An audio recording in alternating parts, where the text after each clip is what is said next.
Welcome to another episode of the Watchdog. Thank you for joining us. This week we have a very, very special guest who has caused quite a stir with her important film. Now, as you know, weekly we are going against the grain, covering stories which are regularly marginalized in the mainstream media.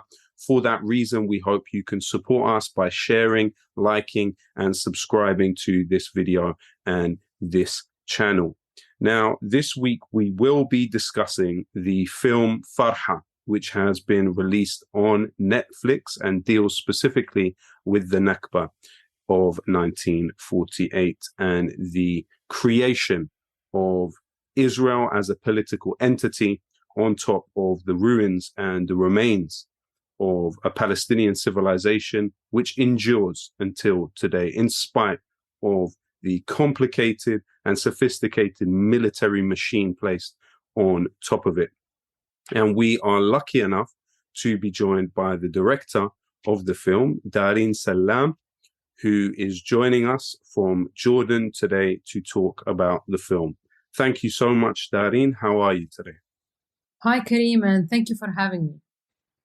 Thanks very much for joining us. And just to start with, if you could break down for us the film Farha and your involvement in it.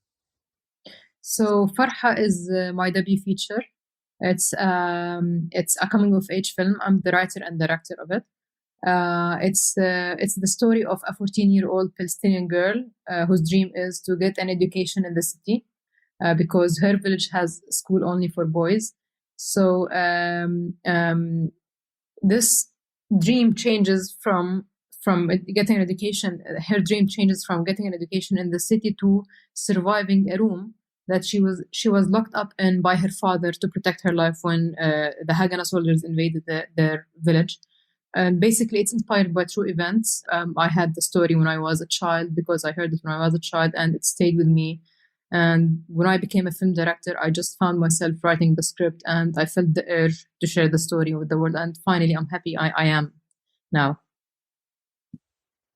I mean, there are those that say touching the wounds of the past as a process in art can, in and of itself, be something that helps us produce, in some cases, serotonin. Increased serotonin production is one of the ways in which we can help our sort of process our trauma in some ways.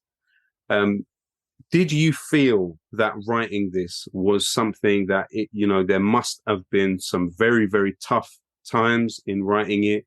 It must have taken you on a real emotional journey. But overall, do you feel it's been a sort of cathartic process? Actually, it was.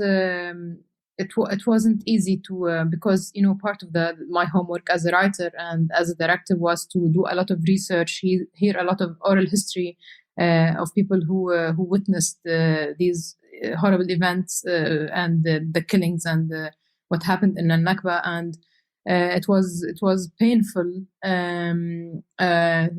to hear people talking about the smallest things that they missed in their houses, in their lives in Palestine before 1948. But also the traumas they went through, like how scared they were of rape incidents, and like they left they left thinking that they will be back, but they never were able to. So I mean, hearing all of these stories was painful to me, but also it gave me motivation in times where I was facing a lot of obstacles. Many are trying to convince me to change or remove this killing scene in the film, which is nothing compared to what happened. But I mean, like it was whenever I felt down, hearing these stories and reading about people and what they witnessed made me like motivated and gave me like more strength and made me stronger. The weight of history is very tangible with this film, we could say. And, when we think about the way that the Haganah or the Palmach, as they are also known, are represented sometimes. They're viewed as being from a certain section of the Zionist movement, a section of the movement which actually has been given a bit of a cosmetic job. When people look at the Ben Gurion side of the Zionist movement, they say, oh, well, this is not as extreme as the Jabotinsky side, but, the Haganah were involved in so many examples of cleansing and displacing people. So it's, fantastic that a film like this can shed light on that aspect of the story. I mean, we also know that the film has come up against opposition from the Israeli government. Avigdor Lieberman, of all people, who himself was one of the only foreign ministers ever in the world to actually simultaneously live in an illegal settlement outside the quote-unquote borders of the state that he represented while he was foreign minister, claimed that this film, Farha, is quote-unquote inciting against Israeli soldiers. Now, the same charge of incitement actually has been used about my music by an Israel lobby group in this country called We Believe in Israel, which attempted to remove it from Spotify. And, when you look at the war against art, expressing and articulating this unfreedom, you have, for example, the case of Darin J. This was a poet who wrote on her Facebook page, Qawim ya Sha'bi Qawimhum, a beautiful poem calling for her steadfast people to resist this. And what she went through was then a 3-year legal ordeal on the very basis of incitement for her work, and spent quite a long time in prison. During the time that Darin J. was in prison, she actually used the zip from her hoodie to write poetry on the walls of her cell, because she was told that you, especially you, will not be given a pen and a paper. So this is the way in which some people say, all states have a military, but Israel is a military with a state. And so when everything is viewed through the lens of a military understanding, even things like art, like film, like books, and, the war on Palestinian literature is also not documented enough, but it also has been documented. These are kind of interesting ways in which your beautiful film about human suffering and the will of human beings to survive any situation has been warped in the image of Israel. So what would be your response to somebody who would say that this film is an incitement towards Israeli soldiers? Actually, it was more than one Israeli official that attacked the film and accused, or tried to doubt the credibility of the film. And the answer is it's based on true events. And this killing scene that they're very upset about is just a drop in the ocean of, compared to what happened back in 1948. It's nothing compared to what happened, really. And if they have a problem of watching the truth, it's not my fault if truth hurts. But I mean, I say that they can't silence our voices, and they tried to stop the film of streaming on Netflix, but the film is now out, and it's in every house, in every in every heart, really, literally from everywhere, from all over the world. We're receiving messages and emails, and people are learning about the Nakba, not the catastrophe, the word, the Nakba. They're Googling the Nakba, they're learning about it. It's being an eye-opener, which is very important. So my answer is denying the Nakba and denying that these killings happened and the ethnic cleansing happened is denying of a tragedy that a nation went through, and it's inhumane, and we will not accept this, and we will keep speaking our side of the narrative, and we will let our voices reach everywhere. And they asked me for a proof. Like some journalists sent me an email saying we want a proof that this happened. Like they call them the most moral army in the world.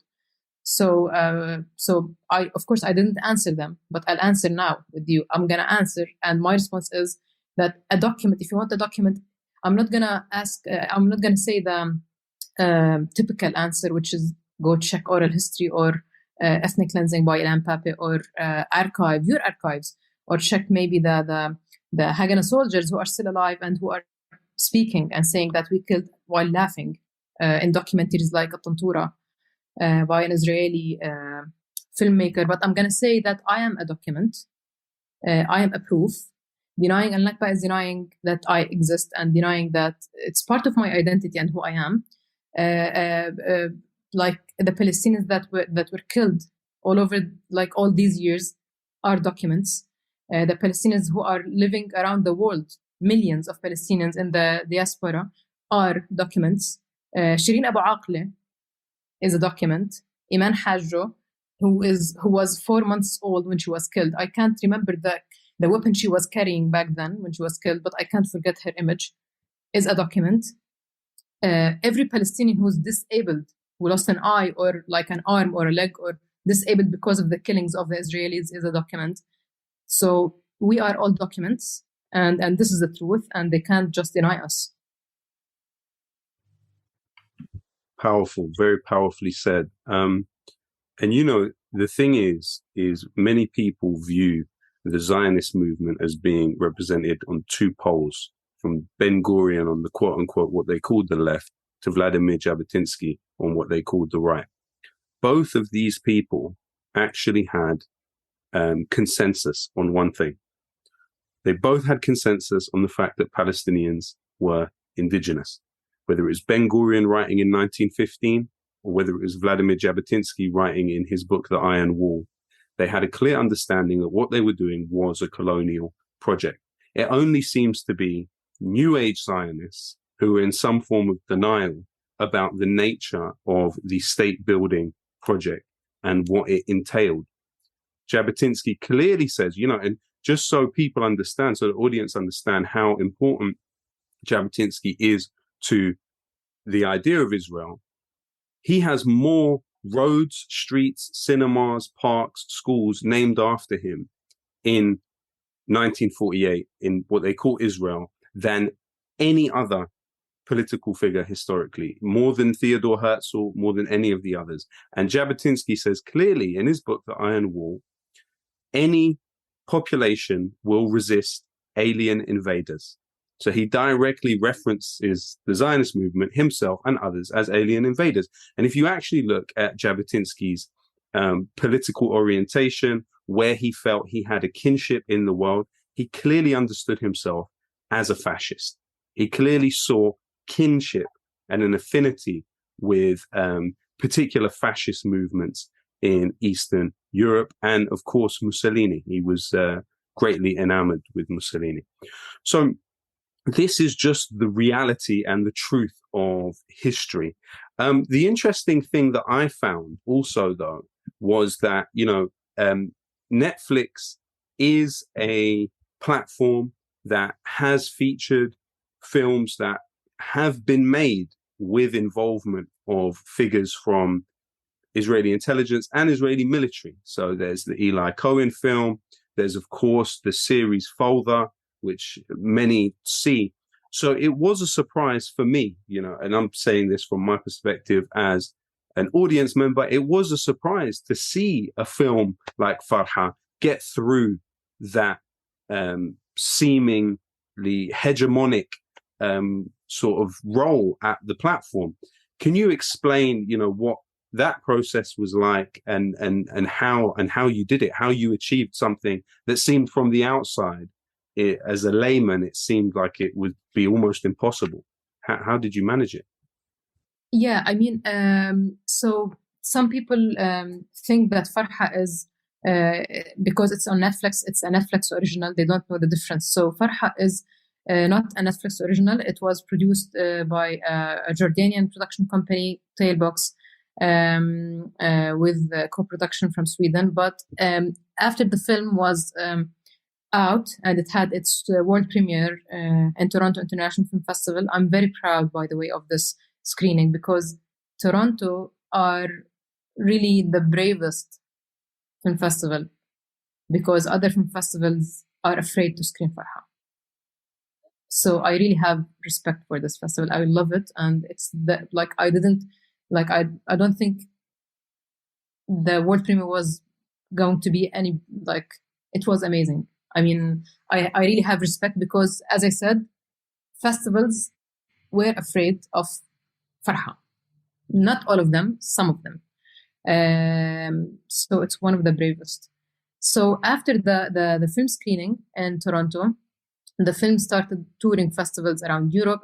It's literally like everywhere now, in Japan, Korea, Taiwan, Australia, everywhere. And then after a year and a half, we met with Netflix, and they acquired the film to stream it worldwide. And I think this is one of the things that made them very angry, the Israeli officials, because usually most of the Arab movies are streaming MENA region, but Farha was worldwide, and they don't want the world to know about this Nakba event that they were hiding for so long. So yeah, I mean, when the attack happened, we didn't try to reach out to Netflix. We were waiting to see what will happen. And we didn't have to, because Netflix moved on and put it on their platform, and we didn't contact them even. And I really have respect for them. The year before, Netflix put around 20 movies, Palestinian movies. So I think they're trying to show more the Arab or the Palestinian story. Yeah, I mean, and then Farha. Although they got a lot of threats, by the way, they received many threats because we were CC'd on some of the emails. And they were a lot of ugly emails. So, but they moved on. So I have respect actually for them for doing this. Fantastic. One of the interesting things about the way that the Israel lobby operates here and operates in the US also is it's very, very top heavy. So it focuses on pressuring institutions, and it actually alienates quite a lot of people in the process, and it struggles with winning hearts and minds. So it's quite an interesting series of events to play out. And, I'm in absolutely no doubt that there will be people looking at this fantastic achievement and contribution to the wide body of work that is out there about the Nakba and about Palestine, and looks at Netflix and thought, I would never dream this would happen. There will be young, aspiring writers, filmmakers, directors out there who will look at this and say, this is fantastic. And if you were able to give them any advice that they could use to really push through and get to this point where they can achieve not only something in the mainstream. Achieving something in the mainstream is hard enough when coming from particular backgrounds which are viewed a particular way throughout the war on terror. But on top of it, being able to be in that space and directly assert a political point which is difficult for that mainstream to absorb and assimilate is an even bigger achievement.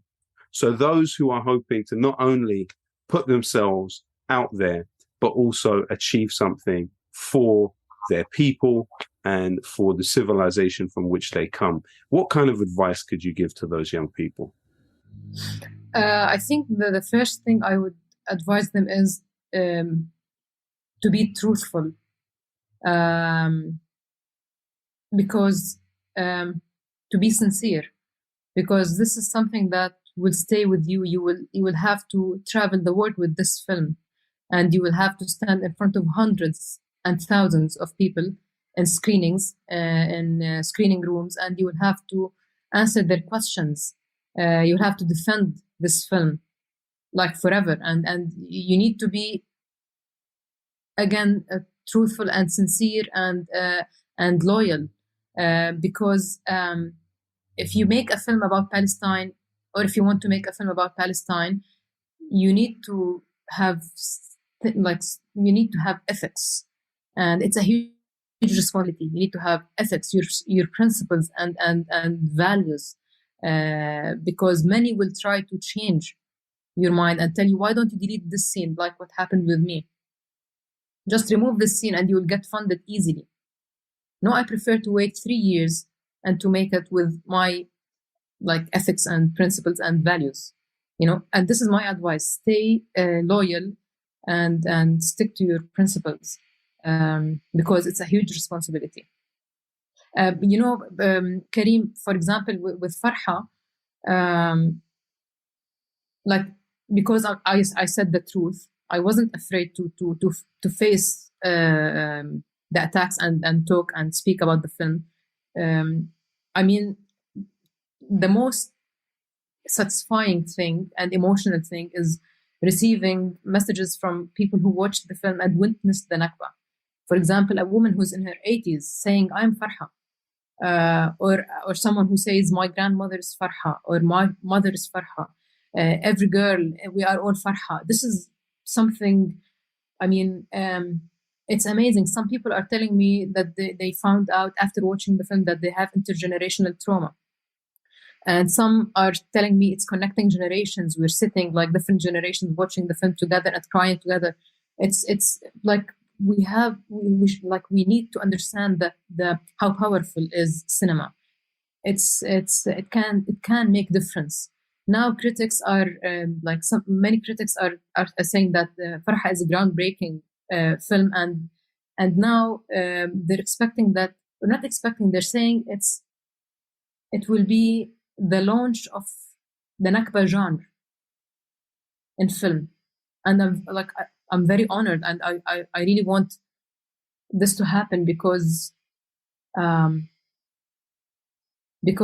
it's about time that we speak up and we are heard, and people know about this know that treat Palestinians as humans finally and not numbers. And you think about the work of people like Walid al-Khalidi or Salman Abu Sitta. These are people that have gone to great lengths to document these events. But some of the problem, I feel, is being able to reach the younger generation, because this was one of the things that the Zionists always said. They said the old will die and the young will forget. And actually, a film like this is the direct antidote and the biggest piece of evidence that is not true, because it's saying not only will we tell the stories and just expect the young to come to us, because they already do, but we will bring the story to young people. If you were to look at the key ways, unfortunately, that a lot of young people, especially in English-speaking societies who are so heavily propagandized, you look at the US and Britain, these are definitely the most propagandized civilizations in history, actually. Even in terms of exposure to image, there was a study carried out that looked at the amount of images a person would see in their daily life around 100 years ago, and compared to how many images a person sees day to day in their life now in the United States. And it was a real an exponential increase in the exposure to image. And with that, you also get the movement from a print-based reading culture to a screen-based image culture. And so within that, the importance of Netflix in terms of communicating to people ideas of the past and how we got to where we are, and really excavating the details and the intricacies of the past. A lot of it for young people is happening through moving image.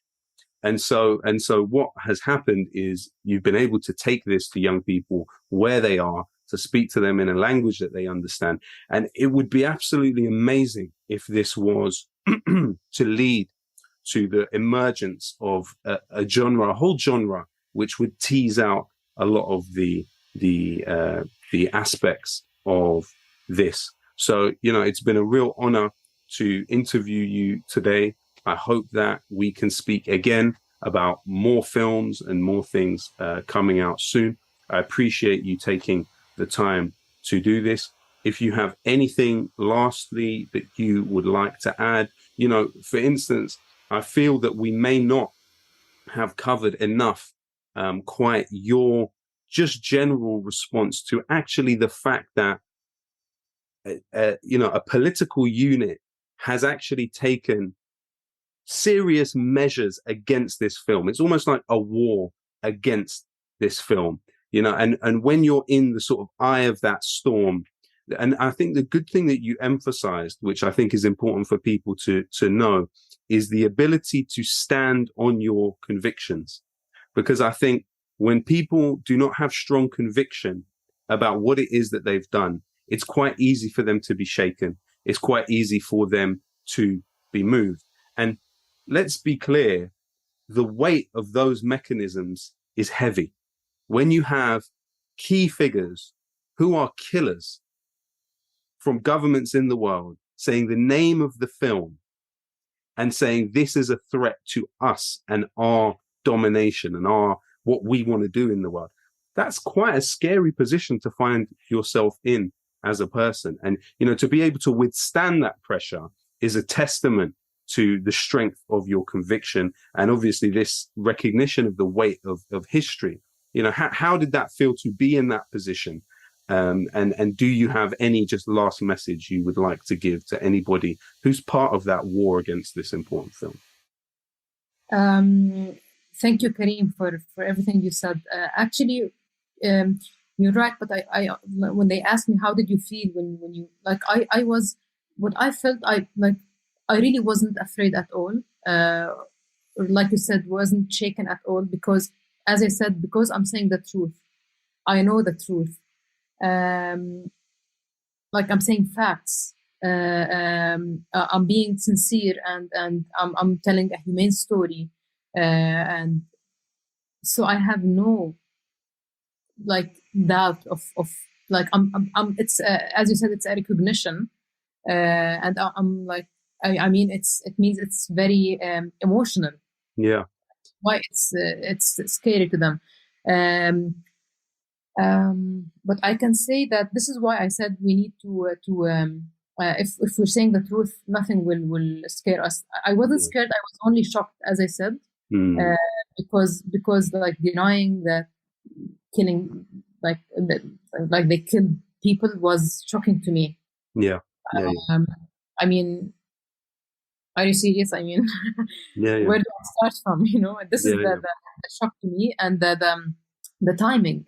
The amount of how organized the campaign was to lower the rating of the film on IMDb was shocking. They're very organized. They're very they know what they're doing.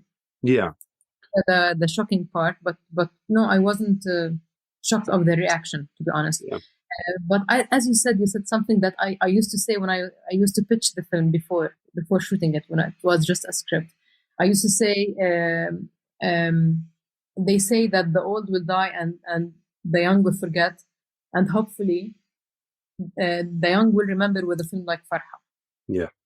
And I hope that this film really lives, and people know more and spread the word about the film, so they can learn and know our history, and know that Palestine was a land with people, not a land without people, for people without a land. It was a land with people that had lives and dreams and simple things that they like, sad and happy moments and everything. And they had culture and heritage, and even these things and that are being stolen now, and even the smallest things. So I mean, I just want people to know that Palestinians are suffering today because of this event, because 1948, it's the beginning of everything, and we have to talk about it, and we have to know about it. Absolutely. Well, thank you so much, Darin. It's been a wonderful conversation. I wish you absolutely the best of luck, and anything that we can do to support you in this absolutely noble cause we are here. Thank you to the audience for joining us this week. We hope you will join us next week on the Watchdog with me, Lowkey. Thank you.